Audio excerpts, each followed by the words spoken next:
It's such a simple thing, but when I turn the little lights on, I get so excited. Jemma Bayley reviews everything ever.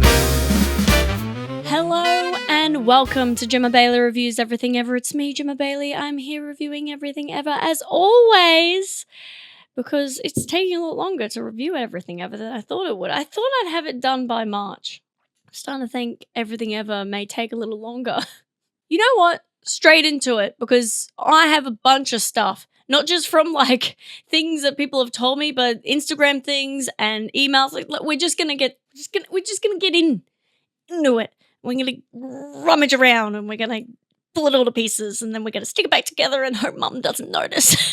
I would like to review the phrase, "Don't look a gift horse in the mouth." I think that's what it is. I'm going off memory because I heard it recently and I know it's a saying.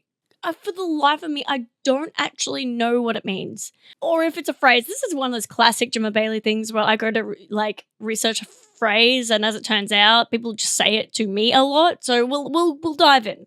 It is a saying. Don't freak out, guys. It is a saying. I got it right. It's totally a saying. Okay, all right. So the phrase is, "Don't look a gift horse in the mouth." Originates from the practice of determining a horse's age and health by examining its teeth. A common check for buyers, but considered impolite for gift horses. The phrase dates back to 400 AD. Why is it rude just for gift horse? Is it because it's a gift? You know, like how you don't keep the tags on a gift because you don't want to. They shouldn't know how much it costs. I guess it's the same with a gift horse. You shouldn't know how old it is. It's a gift horse. Don't be rude. I kind of want to know how it's used. It appeared in John Haywood's book, A Dialogue of Fluent Proverbs in the English Tongue. That's a fucking mouthful. He sounds like an asshole. No, he doesn't sound like an asshole. He sounds pretentious. "I'm John Haywood. I've written a book."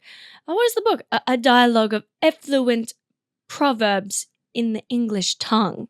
And I'm sitting here like, I wrote a book. It's called Dyslexia for Dum-Dums.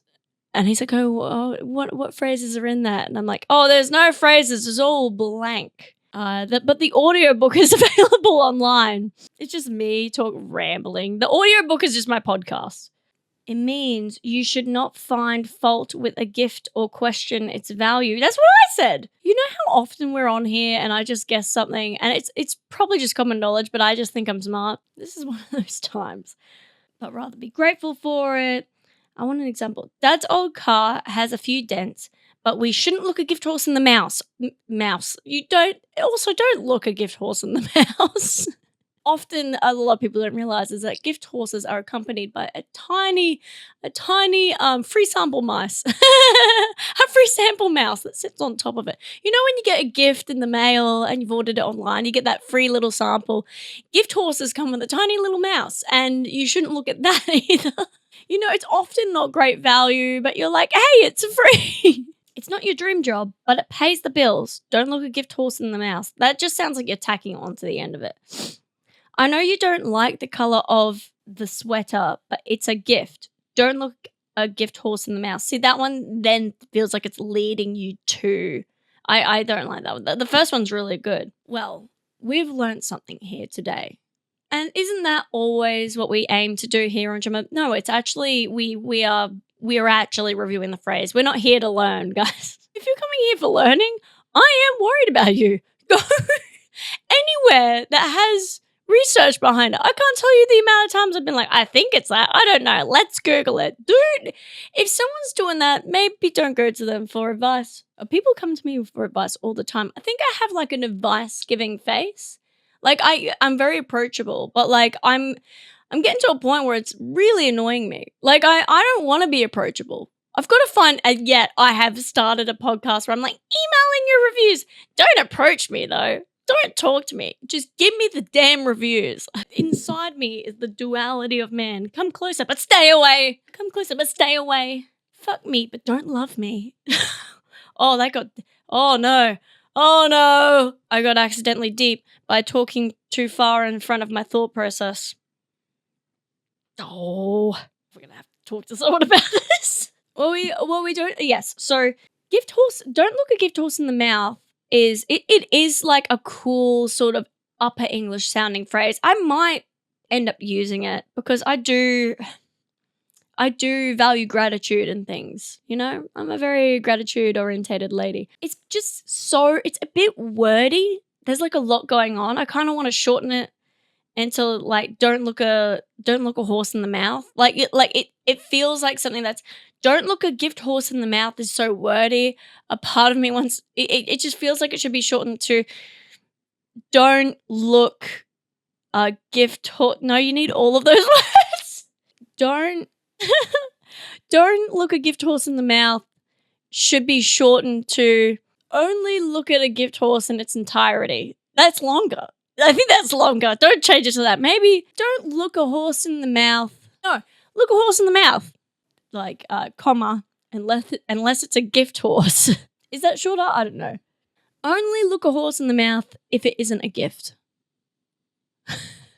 It just feels like maybe it doesn't sound as much of a phrase or like idiom as it does sound like just a general rudeness, you know? Like it sounds more like a faux pas.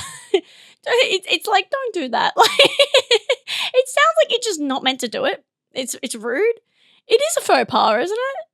If you look at what's a faux pas? I feel like I know what let's guess what a faux pas is. I feel like a faux pas is when it's like a social no. I know that faux pas is not going to be defined that way, but also how do you spell it? Is it like faux?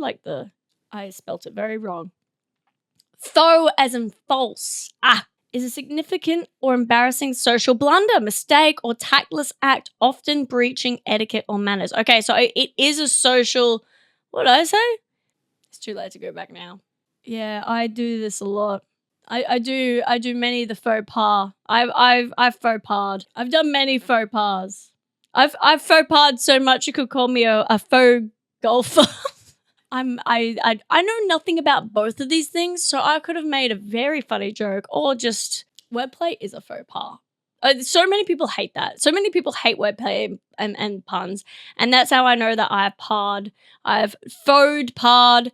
I've so many pars. I've faux so many. There's so many false pars I have committed against this society. I could physically go back and find video evidence of all the faux pas. You know, I wouldn't get arrested because it's looked down upon, but it's not arrestable offense. Okay, so what are we giving? What are we giving? Don't look a gift horse in the mouth. It's very wordy. It is a mouthful. I might use it. It's teetering. It's fun. It's whimsical. It has ties to an old origin that you're like, oh, I didn't know that. That's fun. So we're not. It's not going to be low. 3 is good. 3 is good because it's right in the middle. I'm close to giving it a 4, but like it's not. It doesn't roll off the tongue. So we're giving it a 3. I'm sorry. I'm sorry for anyone who disagrees, but I'm not actually sorry. I've got a review from. There was a review.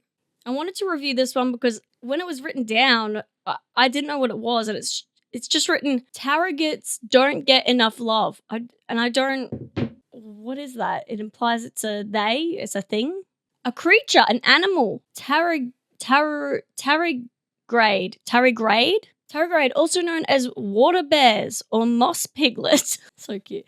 God, there's a little scientific language in here. 8-legged, segmented microanimals. What's the difference between a microanimal and a... Oh, I guess it's not a single-celled organism. Is that... Why are tardigrades nearly indestructible? They're indestructible. Why are they? Can a human see a tardigrade? That's a good question. It sounds like it's really small. They're nearly translucent and they average about 0.5 millimeter, about the size of the period at the end of the sentence. So you can see it. In the right light, you can see them. There could be so many in this room. I actually know because where are they? Otherwise, we'd be seeing little full stops running around everywhere. They are not harmful to humans. That's nice to know. They are microscopic. Well, yeah, everything's microscopic when you think about it. Passive creatures, harmless if ingested, disintegrating in. Oh, I thought that they were indestructible. They're disintegrated by stomach acid. All right, bud. And do not carry diseases or parasite humans, with research focusing on their potential benefits for health. They benefit us. What are these? Found worldwide, they survive in extreme environments, including space. They exist in space and in radiation, and temperatures near absolute zero or above boiling. Yet, if we eat them, not acid, apparently. Acid's pretty intense. I can't survive acid. Like, I'm not saying that I've tried, but I have a feeling I can't survive acid. Some of my friends have survived acid, though. Barely. Wow. So they're famous for their, like, extreme... They're famous. I didn't know about them, but they're good with extreme survival. They're semi-aquatic, requiring a film of water to move and eat. Oh, they have to be in water. So they're like hippos. Hippos don't need to be in water. They can be out of water. I think they just prefer water. They're like platypus. Again, I think platypus can be out of water. They're like fish. They are chubby. It's weird to see them described this way. They're chubby, fat little fuckers. They are chubby, segmented body with pairs of legs, each ending in claws or sticky pads. They're often called moss piglets. God, that's the cutest thing. Diet, they are omnivores, eating on bacteria, plants, and sometimes smaller invertebrates. They're omnivores. Sorry, I misread. Did I even misread it? I probably just said it and I thought of a different thing while I was saying it. The amount of times I say something but I don't listen to what I'm saying, like that's like bad comprehension 101. You know, when you're reading but you're not actually taking it in, but you're thinking about something else. Using sharp styluses to piece their food. History. They have survived all 5 mass extinction events on Earth. They should be famous. Oh my God. So they outlive everything. Is this like the ideal creature? Like when people think of like how humans have evolved and monkeys and all this sort of stuff, and you know how everyone's like, oh, we all turn into crabs. Not everyone's saying this, but there's that common theory that the crab is what everyone evolves into for some reason. Sorry, I just checked my hands to see if they would ever become claw-like. That's not what I was doing, but I was thinking about how hands could morph into claws. Sorry, we're going way off track. I don't know what that theory is. And now that I've said it out loud, it sounds kind of crazy. So let's go back to tardigrades. If they weren't so small, they'd probably be wise. That sounds rude, but I'm not saying small things can't be wise. I'm just saying like they probably don't have like the brain capacity to communicate with us, to tell us all the things they've learnt in their life. Like they didn't get through it with their smart. They just were too small and robust. Okay, well they're pretty cool. What are their predators? Roundworms, insect larvae, and larger tardigrades. Okay, so all right, yeah, like they're indestructible, but like their ringworms are getting them. You know, how good are they? Where are they? Are they in here? Australia is home to a diverse population of at least 92 known tardigrade species across 26 genera. Those are some words I said. I don't know if you got anything out of that, but I got that there were about 92 of them. So we do have them. Interesting. Not that I think I'm going to see one. Are they in like just regular places? Or are they only existing in in water, in little drops of water? Sorry, it just rained outside, so I was thinking, I wonder if there's any tardigrades out there. What an interesting concept. To like look out when it rains, it goes, I wonder if there's little guys out there. Oh, this has become strange. It's like we're being watched. Oh, well, what do I give them? What have I given? I mean, they're pretty impressive creatures. They're older than us. It feels like I'm a younger sibling. They sound pretty good, but it does also sound like they're kind of just like you know how cockroaches are like cool because they can survive, but they're still cockroaches. I just learned about them today, and I think they're great. So we're going to give them high score, but we're not going to give them the highest score. So I think a 4. We're going to review milk. There are so many things we can say about milk. Milk, cow's milk. We probably shouldn't be drinking. I've been told by multiple people, and even the soy milk is bad for you in some capacity, and almond milk. Milk in general sounds like it's probably not a good time. But then you think about cheese, and you're like, how bad could it be? I find it weird that I make milk. I don't make milk now. I mean, I could make milk. You know, like when people make milk. I just think it's funny that we can make milk because that implies that we can make cheese. Like I can have a cheese. I can make a cheese. Which means I can have a fondue. I can make fondue. I can have fondue made from me. The hard cheese. I could make a hard cheese, right? I could make a fondue cheese. And then I could dip the hard cheese in the fondue cheese and I could eat it. That feels wrong. Having me eat me, covered in me, might open a black hole.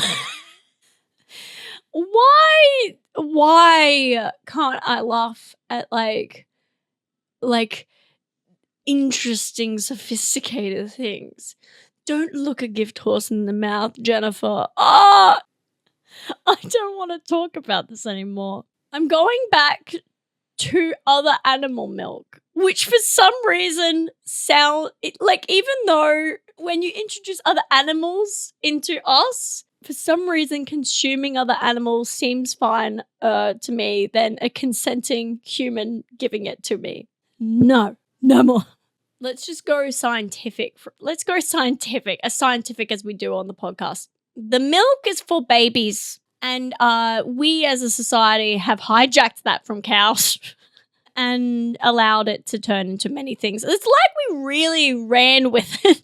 We took milk from cows and we just ran with it. Made cheese, we made pavlovas, we've made gone and made yogurts and things like that. We've just really ran with it. And I think we've enough.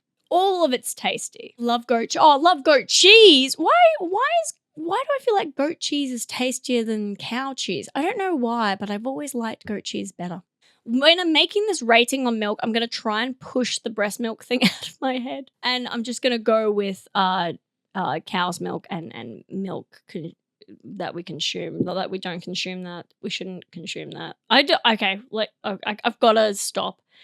Milk, let's give it a 3. Because there's so many tasty good things that come out of it, but also there's a lot of health implications, and also I don't want to. That's entirely a thing I made up myself, but now I'm really struggling to finish my coffee. I'll be fine. I'll be able to finish that. Yeah. We are reviewing targeted ads. You know what an annoying time we live in.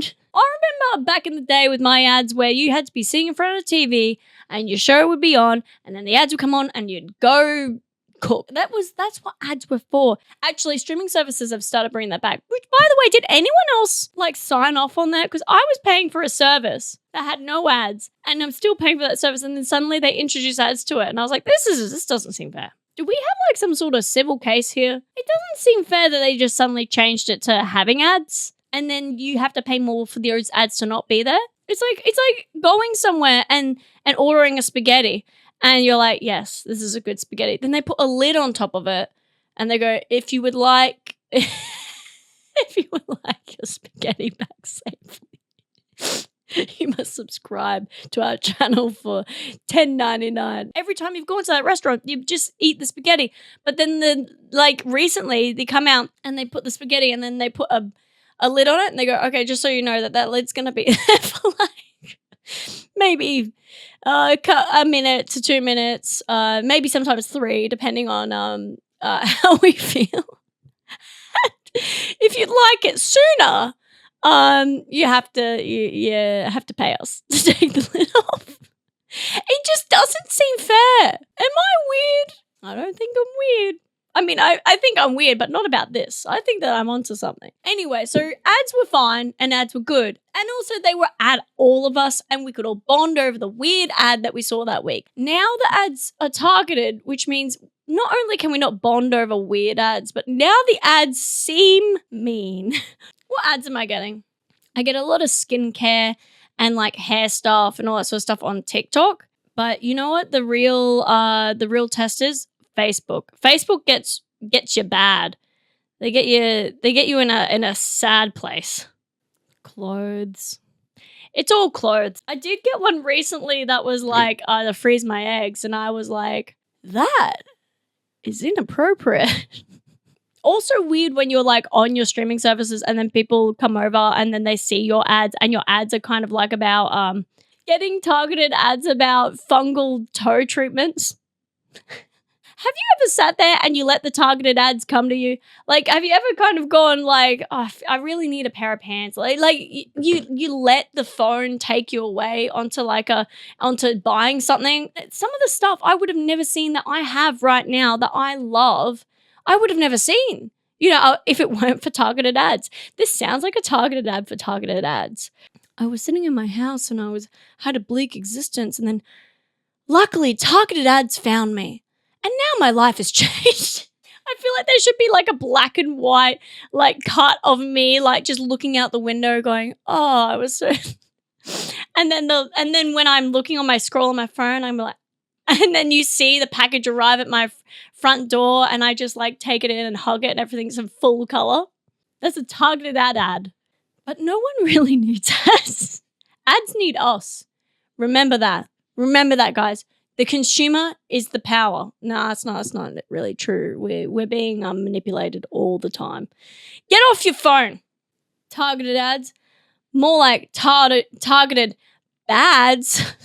Targeted ads, we're giving a 2. No, we're giving it a 1. Because it's bad and it's only not 0. Do I give out zeros? I can't remember. It's only not 0 because you do like sometimes get some good stuff from targeted ads. I would like to review mixers. A few of you have asked for me to review like drinks from our youth, like mixers, like things that like cruisers and stuff. And you pegged me. That was my drink of choice. I mainly chose it because I always thought about how I mainly chose cruisers because I was thinking about how it was going to taste coming back up. That's disgusting. But when you're a kid and you're binge drinking in Australia, you really have to think about these things. That's why all the drinks I drink look like detergent. Never drink a red cruiser, because when you vomit and you're drunk, you think that you're dying. Because it looks awful. I love that I'm giving tips to the youth of today. Oh man, if the youth of today are listening to me, please, find a more wholesome role model. Whoever was drinking mudslides, love yourself. For those of you who don't know what a mudslide is, it was like a milk-based vodka mixer. Saying it even is like, milk! Guys, hold on. Mudslides is a rich and creamy dessert-like cocktail known for its sweet chocolate and coffee flavors, described as an adult milkshake. I could know that is not what an adult milkshake is. It's traditionally made from equal parts vodka, coffee liqueur, and Irish cream. So it's man, you try it and you're like, at the time you're like, wow, it's like a dessert. That on the way up, think about it. Yeah, mudslides. Mudslides get a 1. Mudslides get a 1. UDLs get a 3. UDLs were like the sugary. They're kind of like a cruiser, but for poor people. One of you mentioned this in review request, but you could get the mixed packs and you have like watermelon and pineapple and like it was lolly. Like, this is what the youth were being fed. Like, any flavor of vape now was a cruise flavor originally. So I don't know what I'm trying to say. I'm just saying.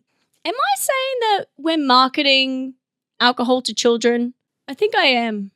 But also as an adult, I just like those flavors. So are we? I don't know. And then you have your Bundy rum and cola. Oh man, I was a fiend for a Bundy rum and cola. I think because like sometimes the cruises just got a bit too sweet. Actually, I love a Bundy rum and cola if I'm camping or if I'm somewhere cold. Whatever the double blacks are, because that was just like vodka and lemonade. That was pretty stock standard. But man, it gotcha. All of these things, by the way, they were just like a drink and it tasted like you're just drinking a drink. And that was the real killer, is that you think that you're just drinking drinks and then you stand up and you're like, no. Mixers is aimed, I think, at people who aren't ready for alcohol but want a good introduction. It's a real spoonful of sugar makes the medicine go down sort of situation. Like if you're buying mixers, you don't like alcohol.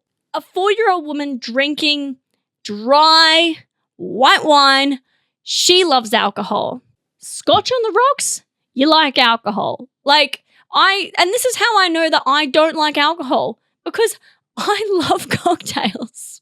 I like that they're made in a fun way. I like that they're tasty. I like that you can't taste the alcohol. And I'm not ashamed to say it. I could go for a cruiser today. So yeah, and your basic drink, your basic mixer, fire engine, which is what? Raspberry cordial, vodka, and lemonade. And mainly vodka, honestly, mainly vodka. I, for a while in my early 20s, would only drink Red Bull and vodka. Yes, I was a menace. I have stolen so many road stuff. When you're full of caffeine and alcohol, the world is your oyster. But that oyster's gone off. You know what? I'm only ever drinking wine if it's like an occasion and everyone else is drinking wine. And I'm only ever drinking alcohol when I'm like thinking I should. Man, I'm really socially malleable when it comes to this sort of stuff. I should just not drink. I don't like it. Why am I doing it? Anyway, I feel like there was a competitor to cruises. Midori's. What are we doing? We are reviewing mixers. Specifically, mixers from our youth. Mudslide is just going into the category because I hate it and it's a 2. But all other mixers I'm gonna give if I'm gonna be having them. But I do feel like a child when I drink them, so I don't order them in front of other adults. So a 3. Because cocktails are a 5. I love cocktails. I would like to review noses. They're good. And we want to be able to smell. You want to be able to smell because you want to be able to taste. Those two are linked. And I crave so much. A little bit less being able to taste and smell would probably be good for me. But taste and smell is very important as a human. Like, how were we meant to know the berries were poisoned? Oh, through word of mouth.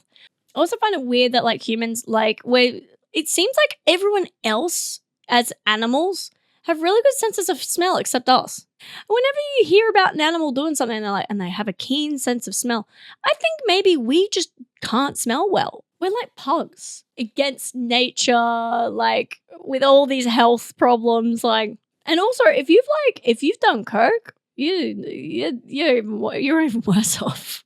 I always think about how much I miss being able to smell when I have a blocked nose. Have you done that when you're sitting there and you have a blocked nose and you're like, this is so bad. Because it's the worst feeling. And when you're in it, you're like, I will never take smelling and having an unblocked nose for granted again.